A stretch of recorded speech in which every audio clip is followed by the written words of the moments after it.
Of colleges में मैं doctor सरिता Singh geography department से आप सभी का स्वागत करती हूँ। सबसे पहले मैं आपसे ये जानना चाहती हूँ कि मैंने अभी तक जो वीडियोज़ डाले, जो अपने लेक्चर के जो भी पार्ट्स आपको समझाने की कोशिश की, अगर आपको समझ में आया हो, कुछ अगर पसंद आया हो तो प्लीज़ मेरे चैनल को लाइक करिए, सब्सक्राइब करिए और शेयर करिए। जो भी आप यूज़ कर रहे हो, चाहे फेसबुक, इंस्टाग्राम, जो भी व्हाट्सअप, उस पर अपने दोस्तों तक ज़रूर शेयर करें, तभी हमें और हम में जो कमियां हों उसका सुझाव भी आप कमेंट के माध्यम से हमें दे सकते हैं। तो प्लीज़ हमारे चैनल को ज़रूर सब्सक्राइब करें, लाइक करें। तो स्टार्ट करते हैं, हम अपने टॉपिक की तरफ चलते हैं और आपको आज मैं पढ़ाऊँगी भारत का भूगोल, भारत का सामान्य परिचय। भारत जो कि टॉपिक है, एक सामान्य परिचय। भारत जहाँ हम रहते हैं, भारत देश, वहाँ उसकी संरचना कैसे हुई, किन किन चट्टानों से हुई और कितने राज्य हैं, उसकी स्थिति क्या है पूरे ग्लोब में, उसकी पोजीशन क्या है, कहाँ पे स्थित है भारत और कितने डिग्री, कितने अक्षांश पे, और इसकी अंतर्राष्ट्रीय सीमाएं क्या हैं और इसकी संरचना कैसे हुई, किन चट्टानों से हुई, आज मैं ये आपको समझाऊंगी। सबसे पहले भारत का नामकरण ऋग्वैदिक काल के प्रमुख जन के नाम पे, जिसका नाम था भरत, उसके नाम पे हुआ है। स्टिक्स नामकरण इसका ऋग्वैदिक काल के अनुसार भारत का प्रमुख जन भरत के नाम पे हुआ था। भारतवर्ष वायु पुराण के अनुसार दुष्यंत और शकुंतला के पुत्र भरत के नाम पर इसका नाम भारत पड़ा। और साथ ही साथ विदेशी उत्पत्तियों से कहें कि विदेशी शब्द से इसकी उत्पत्ति कैसे हुई, तो अरबी शब्द हिंद से हिंदुस्तान बना और यूनानी शब्द इंडोई से इंडिया बना। ये इसका हुआ नामकरण भारत का। भारत पूर्णतया उत्तरी गोलार्ध में स्थित है, भूमंडल के हमारे उत्तरी गोलार्ध में स्थित है और यह एशिया महाद्वीप का एक देश है। भारत जो विश्व में 7वें स्थान पे है, क्षेत्रफल की दृष्टि से भारत का स्थान 7वें नंबर पे आता है और जो है इसकी आकृति चतुष्कोणीय है। चतुष्कोणीय मीन्स चतुष्कोणीय ये होता है जो इसकी स्थिति है, यहाँ से यहाँ, यहाँ से यहाँ, यहाँ से यहाँ, ये है इसकी स्थिति चतुष्कोणीय। ये त्रिकोणीय ना होके चतुष्कोणीय इसकी स्थिति है भारत की और यह एक पूर्णतः उत्तरी गोलार्ध में स्थित है। भारत, अब हम भारत की अंतर्राष्ट्रीय, सबसे पहले इसका भौगोलिक स्थिति बताएंगे हम आपको। भारत की भौगोलिक स्थिति, क्षेत्रफल है इसका 32,87,263 वर्ग किलोमीटर। भारत का संपूर्ण क्षेत्रफल 32,87,263 वर्ग किलोमीटर है और इसका अक्षांशीय विस्तार है 8 डिग्री 4 मिनट उत्तर से 37 डिग्री 6 मिनट उत्तरी अक्षांश और साथ ही 68 डिग्री 7 मिनट पूर्वी देशांतर से 97.25 मिनट पूर्वी देशांतर के मध्य इसकी स्थिति है ग्लोब में। और इसकी पूर्वी सीमा, टोटल तो इसका क्षेत्रफल है 32,87,000, पूरब से पश्चिम इसकी सीमा कितनी है 2933 किलोमीटर और उत्तर से दक्षिण 3214 किलोमीटर। ये भारत की सीमा है, वो पूरा विस्तार है, पूरब से पश्चिम और पूरब से पश्चिम, उत्तर से दक्षिण, ये भारत की स्थलीय सीमा का विस्तार है। भारत के पड़ोसी देशों में अब आते हैं, इसका पड़ोसी देश कौन कौन से हैं। पड़ोसी देश में आता है पाकिस्तान, पाकिस्तान है ये, और यहाँ ये जम्मू कश्मीर से लेके राजस्थान तक इसकी स्थिति है पाकिस्तान की, यहाँ से लेके यहाँ तक पाकिस्तान का क्षेत्र है। सीमा रेखा इसकी मिली हुई है। पाकिस्तान की सीमा रेखा को, इसकी सीमा रेखा को हम कहेंगे रेड क्लिफ सीमा रेखा। रेड क्लिफ नाम है, पाकिस्तान और भारत के मध्य की जो सीमा रेखा है उसका नाम है रेड क्लिफ। उसके बाद पाकिस्तान के बाद यहाँ से इसकी हल्की सी सीमा अफ़गानिस्तान के साथ भी लगती है, यहाँ से थोड़ी सी सीमा इसकी अफ़गानिस्तान के साथ लगती है और उस अफ़गानिस्तान सीमा रेखा को, सीमा लाइन को कहते हैं जो है डूरंड रेखा, जो कि पाकिस्तान और अफ़गानिस्तान के मध्य की रेखा है और वही भारत और अफ़गानिस्तान के नाम से भी उसे मध्य के सीमा को भी डूरंड रेखा ही कहते हैं, डूरंड लाइन कहते हैं, भारत और अफ़गानिस्तान या पाकिस्तान और अफ़गानिस्तान के मध्य की। तो उसके बाद आती है ये नेपाल है, हमारा पड़ोसी देश नेपाल, और इसके ऊपर यहाँ पे तिब्बत है और यहाँ से चाइना का विस्तार पाया जाता है। चाइना उत्तर पूर्व में भारत चीना सीमा रेखा का विभाजन मैकमोहन रेखा करती है।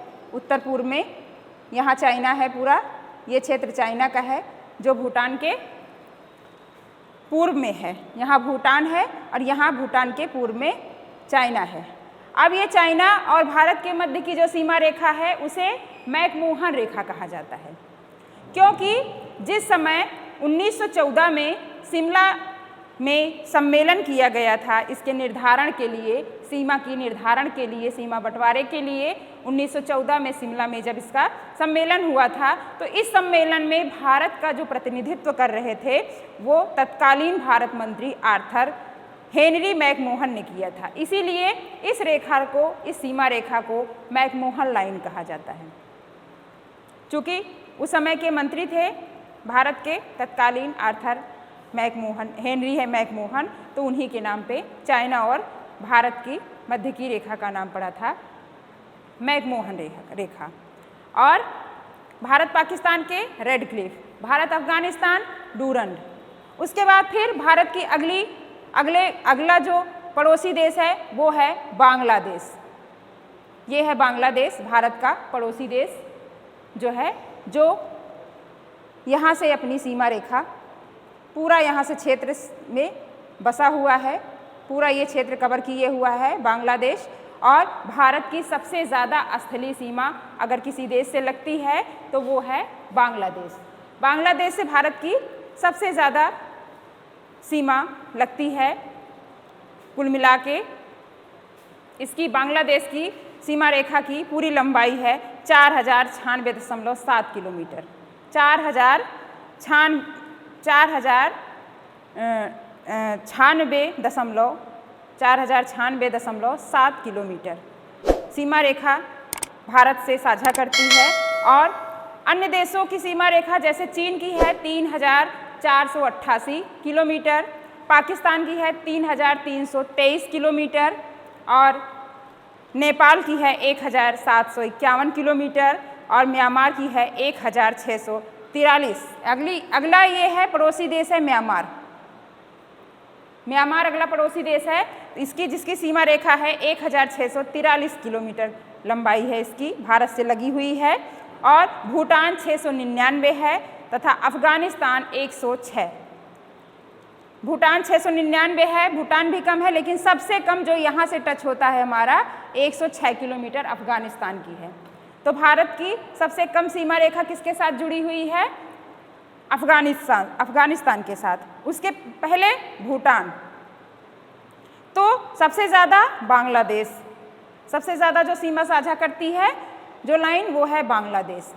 इस तरह से ये इसके पड़ोसी देश हैं। और समुद्री पड़ोसी देश जो है वो है श्रीलंका, जो समुद्र से भारत से जुड़ा हुआ है। समुद्र का भारत का दक्षिणतम पॉइंट है इंदिरा पॉइंट। दक्षिणतम पॉइंट अगर पूछेगा भारत का, तो भारत का दक्षिणतम पॉइंट है इंदिरा पॉइंट, इंदिरा बिंदु कहते हैं। इंदिरा पॉइंट या इंदिरा बिंदु या ग्रेट निकोबार द्वीप पर है यह, और यह सबसे दक्षिणतम बिंदु है जो 6.5 डिग्री पर स्थित है, 6.5 डिग्री पर स्थित है। और इसकी सीमा कहाँ से शुरू होती है स्थलीय? यहाँ से 8 डिग्री 4 मिनट से। लेकिन भारत का दक्षिणतम बिंदु इंदिरा पॉइंट जो 6.5 डिग्री पे है वो भी भारत में ही माना जाता है। लेकिन दक्षिणतम बिंदु पूछेंगे तो कितना बताएंगे आप? 6.5 डिग्री। 6.5 डिग्री पे क्या है? इंदिरा पॉइंट है। और यह इंदिरा पॉइंट दक्षिणतम बिंदु है जो ग्रेट निकोबार द्वीप पर हिंद महासागर में 6 डिग्री 45 मिनट 10 सेकेंड उत्तरी अक्षांश और 93 डिग्री 50 मिनट 34 सेकेंड पूर्वी देशांतर पर स्थित है। यह इंदिरा पॉइंट जब 2004 की सुनामी आई थी, 2004 में सुनामी जो समुद्रों में लहर उठी थी, सुनामी जिसको कहते हैं, तो जो ये सुनामी आई थी 2004 में, इसने जो है इसने सुनामी के बाद क्या था, ये ग्रेट निकोबार पूरी तरह से समुद्र में डूब चुका है। इसे पिग्मेलियन पॉइंट के नाम से भी जाना जाता है। भारत की केंद्रीय देशांतर रेखा भी पूछता है, तो भारत की केंद्रीय देशांतर रेखा है 82.5 डिग्री, 82.5 डिग्री पूर्व है और इसी देशांतर रेखा के साथ भारत देश का समय मानक अथवा प्रामाणिक समय माना जाता है 82.5 डिग्री। भारत का समय मानक रेखा क्या है? 82.5 डिग्री पूर्वी देशांतर। यह रेखा इलाहाबाद जिले के नैनी नामक स्थान से होकर गुजरती है। यहाँ का समय ग्रीनविच समय से 5 घंटा 30 मिनट आगे है। तो अगर इसमें से क्वेश्चन बनेगा, भारत की समय मानक रेखा क्या है? 82.5 डिग्री पूर्वी देशांतर। और कर्क रेखा बात आती है। भारत पूरी तरह विषुवत रेखा के उत्तर में स्थित है। अगर ये क्वेश्चन पूछता है कि भारत कहाँ पे स्थित है विषुवत रेखा के, ऐसा भी वेरी शॉर्ट में पूछता है, जो है जीके वगैरह में, जीएस वगैरह में, आपके सब्जेक्ट में भी पूछता है कि भारत विषुवत रेखा के किस तरफ स्थित है, तो भारत पूर्णतः विषुवत रेखा के उत्तर में स्थित है। और कर्क रेखा भारत के मध्य से होकर गुजरती है। यहाँ से होकर यहाँ तक भारत के मध्य से कर्क रेखा गुजरती है, जो भारत के 8 राज्यों से होकर गुजरती है।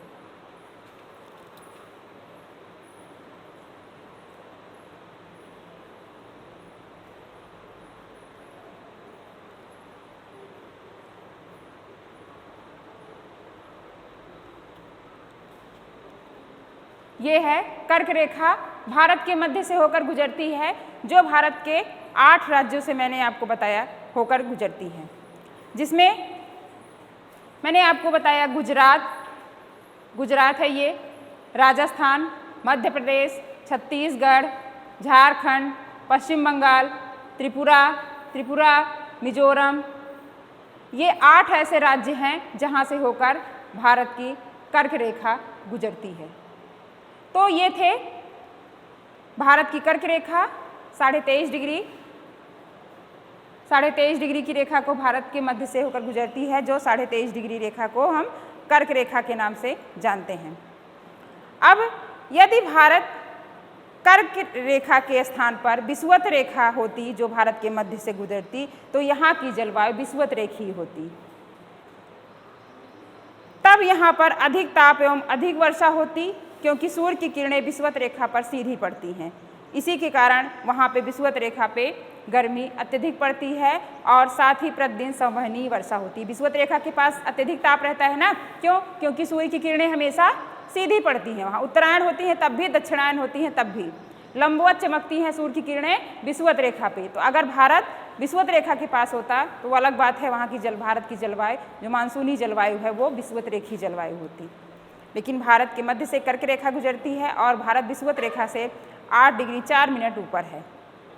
तो इस तरह से ये मैंने आपको भारत का परिचय बताया कि भारत कहाँ स्थित है और भारत के कौन कौन से पड़ोसी देश हैं और उनकी कितनी सीमा रेखा है, कितनी लंबाई है, कितनी सीमा रेखा कितनी किलोमीटर भारत से जुड़ी हुई है, और भारत में कौन कौन से राज्य हैं जो कर्क रेखा जहाँ से होकर गुजरती है। ये भी क्वेश्चन बनता है कि भारत की कर्क रेखा कितने राज्यों से होकर गुजरती है, तो भारत के 8 राज्यों से होकर कर्क रेखा गुजरती है, जिसको मैंने यहाँ पे आपको बताया है। ये आप स्क्रीनशॉट लेकर रख सकते हैं।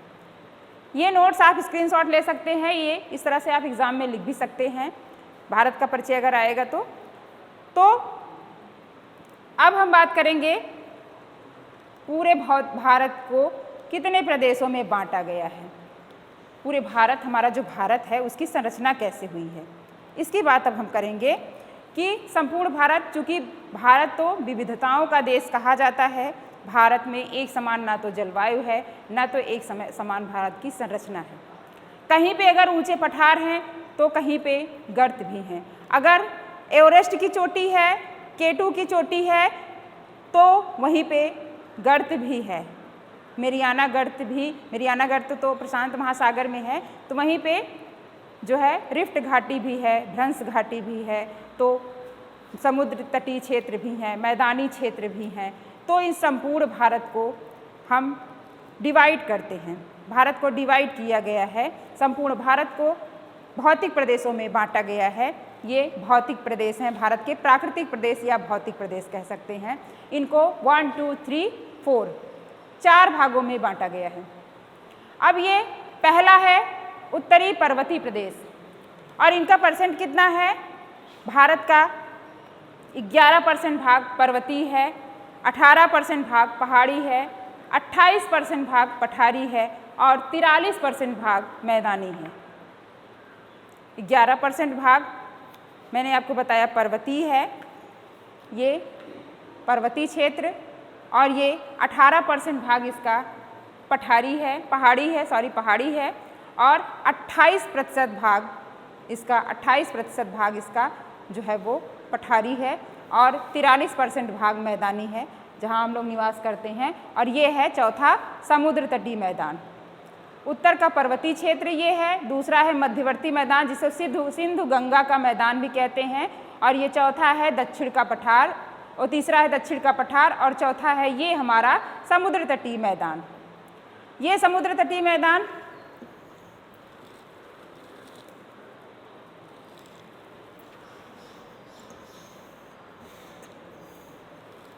बड़ा नहीं हो रहा है,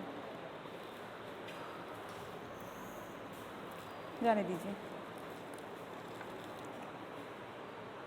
ये हमारा समुद्र तटीय मैदान है, और ये पूर्वी तट, ये पश्चिमी तट, ये हमारा क्षेत्र है पूरा।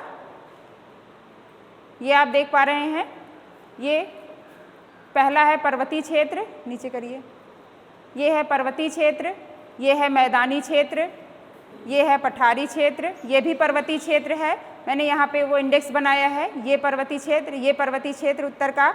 ये मध्यवर्ती सिंधु गंगा का मैदान जहाँ ये विस्तार लिए हुए है, सबसे ज़्यादा विस्तारित है ये। उसके बाद ये दक्षिण का पठार है, ये पूरा पठारी क्षेत्र है नंबर 3, और ये हमारा है समुद्र तटीय मैदान। ये समुद्र तटीय पूर्वी तटीय और ये पश्चिमी तट। पूर्वी तट बंगाल खाड़ी और इधर ये अरब सागर। तो इस तरह से ये पूरा भारत को भौतिक प्रदेशों में बांटा गया है।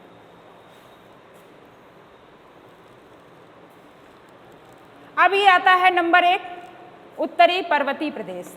उत्तरी पर्वतीय प्रदेश उत्तर पश्चिम में जम्मू कश्मीर से पूर्व में अरुणाचल प्रदेश तक लगभग 2500 किलोमीटर की लंबाई में फैले हुए हैं।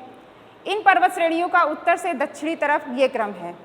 पहला है ट्रांस हिमालय, दूसरा है बृहत हिमालय या आंतरिक हिमालय, तीसरा है लघु हिमालय या मध्य हिमालय, और चौथा है शिवालिक हिमालय या वायु हिमालय, और ये है उत्तरी पूर्वी हिमालय।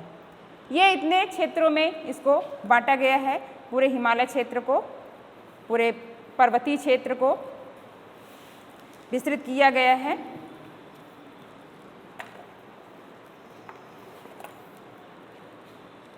तो मैंने आपको बताया कि हिमालय का भौगोलिक वर्गीकरण भी किया गया। भौगोलिक वर्गीकरण जिसमें महान हिमालय, लघु हिमालय और शिवालिक हिमालय, महान हिमालय, लघु हिमालय और शिवालिक हिमालय, इन श्रेणियों में भारत को पर्वतीय क्षेत्र को बांटा गया। फिर आता है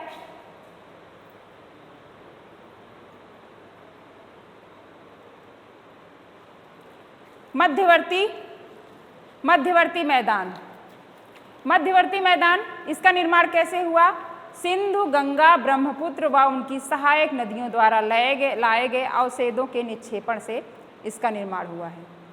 मध्यवर्ती क्षेत्र का निर्माण हुआ है सिंधु, गंगा व ब्रह्मपुत्र एवं इनकी सहायक नदियों के द्वारा लाए गए मलबों से लाए गए निक्षेपण से इस मैदान का निर्माण हुआ है। इसमें जिसके अंतर्गत भाबर प्रदेश आते हैं, ये भाबर प्रदेश हैं, ये तराई क्षेत्र हैं, ये डेल्टा है, ये तराई क्षेत्र है पूरा, ये मैंने आपको लाक्षणिक विभाजन करके दिखाया है मध्यवर्ती मैदान का, जिसमें भाबर प्रदेश ये है, तराई क्षेत्र ये है और डेल्टा क्षेत्र ये है। ये भाबर प्रदेश क्या होता है? भाबर प्रदेश जो जहाँ पे नदियाँ उतरती हैं पर्वतों से, पहाड़ों से, जब नदियाँ उतरती हैं वहाँ पे पदीय क्षेत्र होते हैं, वो पर्वत के जस्ट सटे हुए क्षेत्र, वहाँ से जब आगे बढ़ती हैं तो अपने साथ नदियाँ ऊपर से जब गिरती हैं तो वो अपनी युवा उसमें बाल्यावस्था में होती हैं, उनकी स्पीड तेज होती है, गति तेज होती है, अपर्दन करने की क्षमता उनकी तेज होती है और जैसे जैसे उनकी अवस्था कम होती है, अपर्दन आगे बढ़ती हैं, वो अपर्दन करने की क्षमता कम होती जाती है। तो जब गिरती हैं ऊपर से तो वो तेज गिर होती हैं, बाल्यावस्था में होती हैं और वो अपने साथ बड़े बड़े बोल्डरों, बड़े बड़े पत्थरों के चट्टानी टुकड़ों को नीचे लेके गिरती हैं, नीचे वो तोड़ती गिरती हैं या नीचे जो है उनका परिवहन करती हैं, बड़े बड़े बोल्डर के टुकड़ों को, पत्थरों के टुकड़े को, जो मैंने यहाँ पे आपको बताया है आकार में बड़े बड़े टुकड़े होते हैं और उनके साथ वो उनमें दब के नीचे से बहती हुई निकलती हैं और उन्हीं क्षेत्र को हम कहते हैं भाबर प्रदेश। और जब आगे जाती हैं जब आगे बढ़ती हैं वो, तो वहाँ पे वो बड़े पत्थरों का परिवहन ना करके उसके आगे जहाँ पे वो दिखाई देने लगती हैं, जिनकी गति जहाँ कम होती है थोड़ा, तो वो क्या करती हैं, छोटे छोटे अपने साथ छोटे आकार में छोटे छोटे कंकड़ पत्थरों को लेके परिवहन करती हैं, तो वहाँ पे वो दिखाई देती हैं और वहाँ पे उनका पानी फैल जाता है, जिसको तराई क्षेत्र कहते हैं। पानी फैलाव यहाँ पे अधिक होता है और नदियाँ दिखाई देने लगती हैं। जो भाबर प्रदेश में पत्थरों के नीचे से बह रही थी, विलुप्त होकर बह रही थी, पत्थरों के टुकड़ों के साथ, बड़े बड़े बोल्डरों के साथ बह रही थी, दिखाई नहीं दे रही थी, वही आगे तराई क्षेत्र में क्या होता है, वो दिखाई देने लगती हैं और पत्थरों को, उतने बड़े पत्थरों को अपने साथ परिवहन नहीं कर पाती क्योंकि उनकी दूसरी अवस्था चलने लगती है। स्पीड आगे जैसे जैसे जाएंगी, नदियों का स्पीड आगे आगे कम होती जाती है, परिवहन करने की क्षमता कम होती जाती है, तो उन क्षेत्रों को तराई क्षेत्र कहते हैं। ये तराई क्षेत्र जो होते हैं वहाँ पे नदियों का फैलाव अधिक होता है, नदियों का फैलाव अधिक होता है और उसका ये कारण होता है कि उसमें विभिन्न प्रकार के उन क्षेत्रों में मच्छर, बीमारियां, मलेरिया, डेंगू मच्छर, इस तरह के जहाँ पे पानी लगा रहेगा, पानी का फैलाव रहेगा तराई क्षेत्रों में, वहाँ इस तरह की बीमारियां और इस तरह के मच्छरें, मक्खियाँ, ये सब ज़्यादा पैदा होती हैं। अब आता है ये आपका डेल्टा। डेल्टा वृद्धावस्था में बनाती है नदियाँ। ये बांगर थे और खादर क्षेत्र होते हैं जो उपजाऊ क्षेत्र होते हैं, जहाँ पे नई नई मिट्टियों का निर्माण होता रहता है, जहाँ पे जो है वो खादर क्षेत्र होते हैं। उसके बाद फिर आता है आपका डेल्टा। डेल्टा कब बनता है? डेल्टा नदियों के मुहाने पे बनता है। नदियों का होता है ना, जहाँ से नदियाँ निकलती हैं उनको नदियों का उद्गम क्षेत्र कहते हैं। बहुत सारे बच्चे इसी में कंफ्यूज हो जाते हैं, जहाँ से नदियाँ निकलती हैं उसको क्या कहते हैं, तो बहुत लोग उसको मुहाना लिख देते हैं। मुहाना वो नहीं होता, नदियों का दो होता है, एक निकलती हैं और जहाँ पे जाके मिलती हैं समुद्र से या सागर से, महासागर से। तो जहाँ से निकलती हैं उसे उद्गम क्षेत्र कहते हैं और जहाँ पे जाके ख़त्म होती हैं उसे कहते हैं मुहाना। तो अपने नदियाँ अपने मुहाने पे क्या बनाती हैं? डेल्टा बनाती हैं। जैसे ये पश्चिम बंगाल में गंगा नदी का डेल्टा है, भारत का सबसे बड़ा डेल्टा सुंदरबन डेल्टा है। तो इस तरह से गंगा नदी बंगाल की खाड़ी में जाके मिलती है, डेल्टा बनाती है। इस तरह से पश्चिम बंगाल में गंगा नदी डेल्टा है। तो हमारा ये भाबर, बांगर, तराई और खादर प्रदेश आ जाते हैं। किसमें? सिंधु, गंगा, ब्रह्मपुत्र व इनकी सहायक नदियों द्वारा लाए गए अवसादों से जिन मैदानों का निर्माण होता है। फिर अगला आता है आपका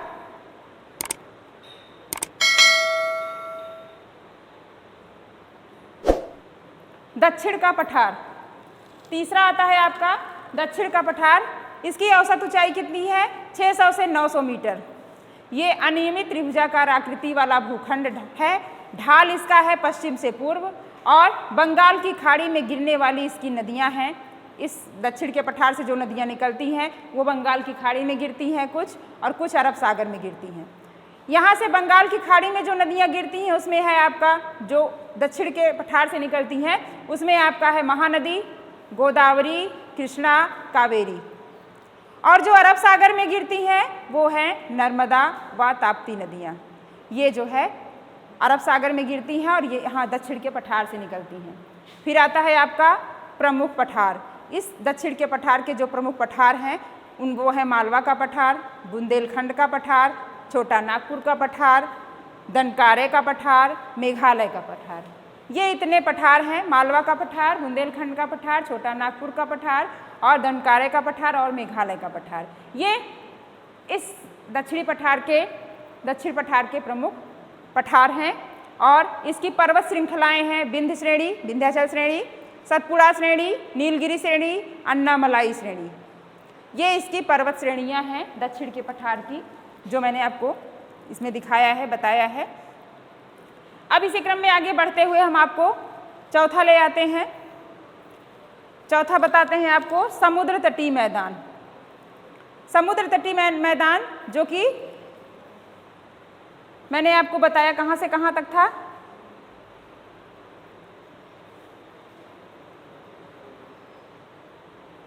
ये है समुद्र तटीय मैदान। ये पूर्वी तट है और ये पश्चिमी तट है भारत का। यहाँ बंगाल की खाड़ी है और ये अरब सागर है। तो ये पूर्वी तट है, ये पश्चिमी तट है। तो समुद्री ये हमारे दो तटीय क्षेत्र हैं।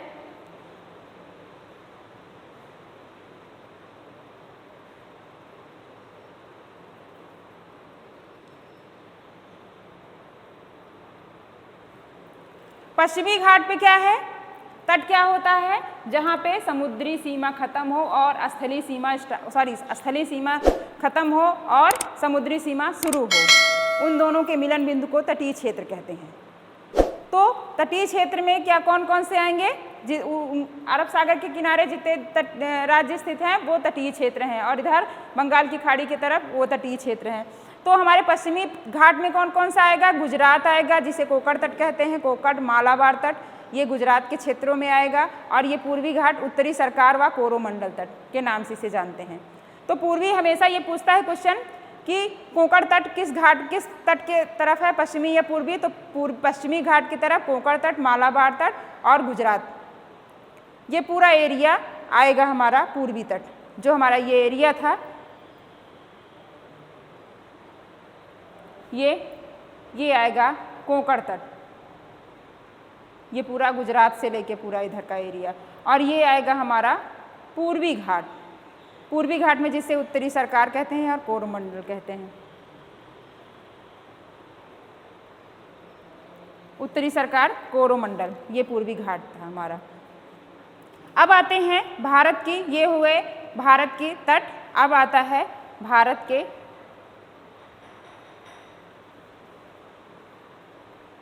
ये सब श्रृंखलाएं हैं हिमालय पर्वत की, ये हिमालय तथा उनकी पर्वतमालाएं हैं।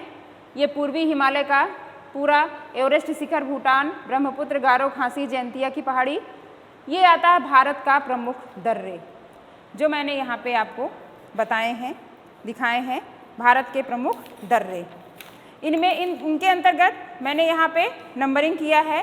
पहला है काराकोरम दर्रा, ये है काराकोरम दर्रा, इधर है, जो कि कश्मीर राज्य के लद्दाख क्षेत्र में काराकोरम श्रेणी के मध्य में स्थित है। काराकोरम दर्रा यह 5654 मीटर ऊंचा है। यहाँ से चीन को एक सड़क भी बनाई गई। प्राचीन काल में इस दर्रे को यारकंद भी कहा जाता था। दूसरा है जोजिला दर्रा, ये भाग है जोजिला दर्रा, ये दर्रा जोजिला दर्रा है। जोजिला दर्रा जम्मू कश्मीर राज्य की जास्कर श्रेणी में यह दर्रा स्थित है। इसकी ऊंचाई है 3529 मीटर और यह श्रीनगर से लेह जाने का मार्ग इसी राज्य से होकर इसी दर्रे से होकर गुजरता है। श्रीनगर से जब लेह को जाते हैं तो इसी दर्रे से होकर उसका मार्ग जाता है। अगला है पीर पंजाल दर्रा, ये थर्ड पे है ये दर्रा, पीर पंजाल दर्रा। यह पीर पंजाल दर्रा जम्मू कश्मीर राज्य के दक्षिण पश्चिम में स्थित है। यह पीर पंजाल के मध्य 3494 मीटर ऊंचा है। उसके बाद आता है बनिहाल दर्रा, नंबर 4 पे ये है बनिहाल दर्रा। ये भी जम्मू कश्मीर राज्य के दक्षिण में स्थित है और इसकी ऊंचाई 2832 मीटर है। यह जम्मू से श्रीनगर का मार्ग इसी दर्रे से होकर निकलता है। जम्मू से जब श्रीनगर जाते हैं तो इसी दर्रे से होकर गुजरते हैं। अगला है 5वां सिपकीला दर्रा, ये है 5वां सिपकीला दर्रा। यहाँ पे आता है सिपकीला दर्रा, यह दर्रा हिमाचल प्रदेश के जास्कर श्रेणी में स्थित है। इस दर्रे से होकर शिमला से तिब्बत जाने का मार्ग बनता है। यहीं से शिमला और तिब्बत को जाते हैं शिमला से। अगला है रोहतांग दर्रा, पांचवा है रोहतांग दर्रा। रोहतांग स्थित है, इसकी ऊंचाई 4631 है। अगला है बाड़ालाचा दर्रा, यह बाड़ालाचा दर्रा ये नंबर 7 पे है। ये है बाड़ालाचा दर्रा। बाड़ालाचा दर्रा हिमालय प्रदेश में जास्कर के मध्य स्थित है। इसकी ऊंचाई 4512 है मीटर है। अगला है माना दर्रा, ये नंबर 8 पे है माना दर्रा। माना दर्रा जो कि उत्तरांचल के कुमायूं श्रेणी में स्थित है। इस दर्रे से होकर भारतीय तीर्थयात्री मानसरोवर की यात्रा करने जाते हैं और कैलाश घाटी के दर्शन हेतु भी इसी से जाते हैं। अगला है नीति दर्रा। नीति दर्रा यहाँ पे है, ये है नीति दर्रा आपका। नीति दर्रा यह भी उत्तरांचल राज्य के कुमाऊं प्रदेश में स्थित है और यह जो है यहाँ से भी लोग मानसरोवर झील और कैलाश घाटी को जाते हैं। अगला है नाथुला दर्रा। नाथुला दर्रा, नाथुला दर्रा ये है आपका 10 नंबर पे नाथुला दर्रा है। नाथुला दर्रा सिक्किम राज्य में डोगेक्या श्रेणी में नाथुला दर्रा स्थित है। यह भारत चीन युद्ध में अपने सामरिक महत्व के कारण अधिक चर्चित हुआ था। यहाँ से दार्जिलिंग और चुम्बी घाटी होकर तिब्बत जाने का मार्ग है। अगला है आपका जौलेम ला दर्रा। यह दर्रा सिक्किम राज्य में स्थित है।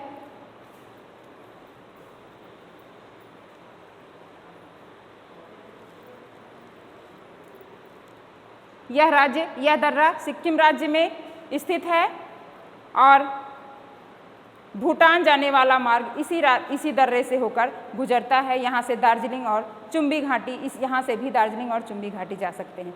अगला है आपका बोमीडा दर्रा, बोमीडाडीला दर्रा जिसको कहते हैं। यह अरुणाचल प्रदेश राज्य के यहाँ पे ये है बोमीडीला दर्रा। यह अरुणाचल प्रदेश के उत्तर पश्चिम भाग में स्थित है और यहाँ से तवांग होकर तिब्बत को मार्ग जाता है। और भी ये सारे दर्रे हैं हमारे, जैसे यांग दर्रा है और उसके बाद फिर दीफू दर्रा है, पांगसाट दर्रा है, बाल घाट है, भोर घाट है और पाल घाट है। ये सब घाट है। ये है पाल घाट है, ये आपका, और ये भोर घाट है और ये बाल घाट है। बाल घाट, भोर घाट, पाल घाट, ये घाटी दर्रे हैं। ये मैंने जहाँ पे आपको बताया ये पूर्वी क्षेत्र के सारे दर्रे हैं आपके। दीफू दर्रा, पांगसांग दर्रा, इस तरह से ये सारे भारत के प्रमुख दर्रे हैं। यहाँ पे मैंने आपको तटीय क्षेत्र भी बताया और समुद्र मैदानी क्षेत्र भी बताया, पर्वतीय क्षेत्र बताया और पठारी क्षेत्र के बारे में बताया। भारत के भौतिक विभाग, भारत का परिचय मैंने आपको समझाया। अगर आपको समझ में आया हो, मेरा ये लेक्चर आपको पसंद आया हो, तो प्लीज़ आप मेरे इस वीडियो को लाइक ज़रूर करें। Thank you.